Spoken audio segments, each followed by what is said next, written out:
Welcome to Realism Overhaul. I hope you enjoyed that last episode. I had a lot of fun making it. I just wanted to sort of somehow like wrap the series of 1.2.2 up instead of just, oh, we landed on the moon, time to start over.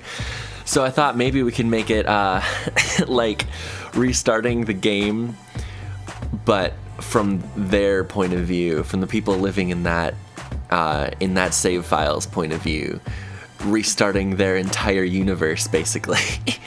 Anyways, I didn't really find a place to have this footage, the construction of MOTH V, in that episode, so that's why I have this at the end. And yeah, basically I completely reconstructed the MOTH orbiter, because at first this wasn't the plan. I had actually constructed this rocket into its entirety before the Venture mission happened. So I initially did not plan for this to happen. The entire plan was Venture 1 would go to Venus, come back with some science, I'd be able to unlock some more nodes and actually construct a lander. But instead, Venture 1 found the Kraken. What actually happened was I went into the tracking station after building this here and tried to select Venture 1 just to check up on it. And when it loaded in, it was nowhere to be found. It was invisible and my game was completely glitching out. And I quickly went back to the Space Center, where in the tracking center, all of the planets disappeared, Earth included. So nothing was being tracked at all. The systems were basically down. I went back to not the main menu, but sort of the in-game menu, where you go back and all the buildings are visible and you can select what building you want to go to, and the sun was gone. I was time warping and it was constantly night. It was nothing but night. Hey Lucy, that's my cat saying hi.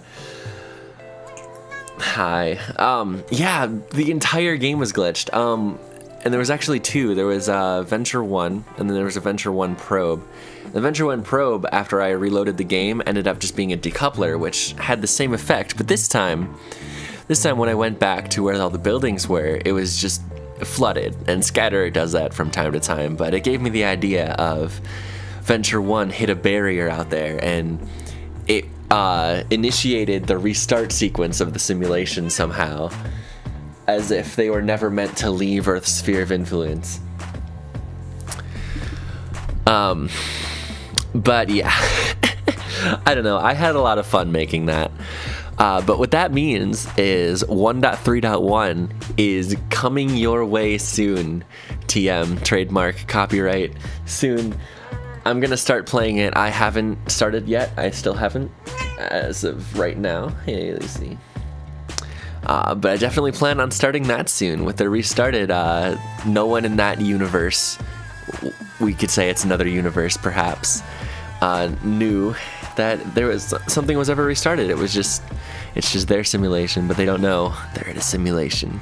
But anyways, I should maybe talk about the MOTH V rocket that's being constructed here. What I'm doing here is trying to use RCS Build Aid for the very first time, because this is something I never cared about before. But initially, like I said, this wasn't planned on making it to the moon. This was just a flyby mission, and this actual orbiter was designed to tug a lander, just sort of like the Apollo mission, except a year earlier, hopefully. So I needed to figure out how to actually translate this thing without it drifting, so I could be able to dock easily. And I was struggling with this a lot. I think I sort of gave up at the end of something that was close to good, but it's hard. It's hard to make up for when those fuel tanks are going to be empty and when the fuel tanks are full, because the center of mass changes, so the drift for the reaction control system changes. But yeah, and actually, I don't even, like, I've rewatched this. I'm not sure where this problem occurred, but the RCS thrusters never worked in orbit. They didn't work the only ones that worked were the ones on the top that are using HTP, and the ones that I used for hydrazine, they didn't work. And the reason was I put a reaction control system tank, hey Lucy, in the fairing up there, and I thought it was filled with hydrazine, but it turns out it was actually filled with HTP, and the other thrusters were looking for hydrazine to use as their thrust, and it just it didn't have any hydrazine on board, so they never worked. And that created a huge problem of not being able to ullage properly. So what I ended up having to do was I couldn't hit SAS. I couldn't stop spinning. Basically what I had to do was spin and rotate constantly so that the fuel was, whenever I needed to ignite the engine, always pushed up into the engine. So thank you to persistent rotation, I could time warp, and then when I get to where I need to maneuver, it's spinning. So I just had to wait till I'm in the right spot, ignite the engine, and luckily this time the gimbal worked. I've been having that issue. For some reason, gimbals like to not work, and I'm not sure why. But yeah, luckily the gimbal worked, and I'll reorient myself. Unfortunately, I'm always spinning, and I can't use any sort of SAS to stop that from happening. So that's why in the footage of it landing on the moon, for instance, it's spinning like that. And when I actually got close to the surface, where I had to effectively kill my rotation but slow down and also point straight up because I was trying to land on the engine bell, I was going back and forth like crazy. It looked bad. And that's the reason why, is because the reaction control system wasn't working. I had to rely on only that gimbal, because the RCS up at the top there is not powerful at all. But luckily it actually worked. They technically landed on the moon or bust style. Nothing more Kerbal than that. Okay, well, back to the construction of this. In the tech tree, I'm limited to procedural tanks to the width of 7 meters, I believe it was. So I couldn't have a stage wider than what it is right now, which is why this intricate sort of design of 8, I believe, engines is down here, and I had to use more tanks to go off to the side because I couldn't have it wider than 7 meters. But I was actually impressed with how these decoupled. I didn't think that would work so well. But those are the F1 engines that have a crap ton of thrust, and I needed it for this gigantic rocket. This is the biggest rocket I've built in this series by far.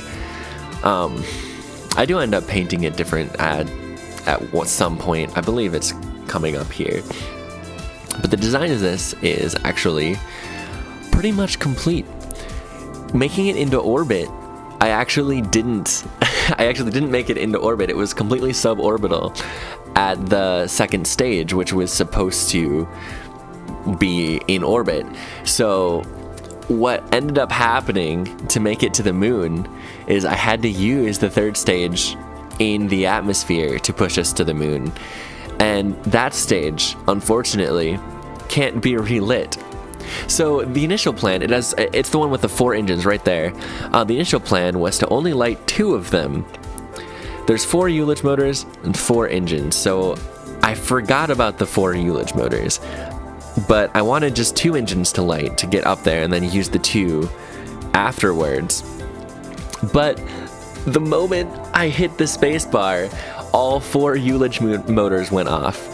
And because of my lack of reaction control thrusters, those 4 ullage motors are the only things that can make those engines work. So initially I had just the 2 running, but I had to light all 4. And that made things tricky, but luckily this did have enough delta V because it was designed to tug a lander. And so I technically landed on the moon in 1968. Take that, NASA. Maybe I destroyed the entire Earth in the process. But technically, I did it. And I'm finally going to be going to 131 this series is gonna pick up, I think, in the 50s. Thank you so much for watching, and peace out.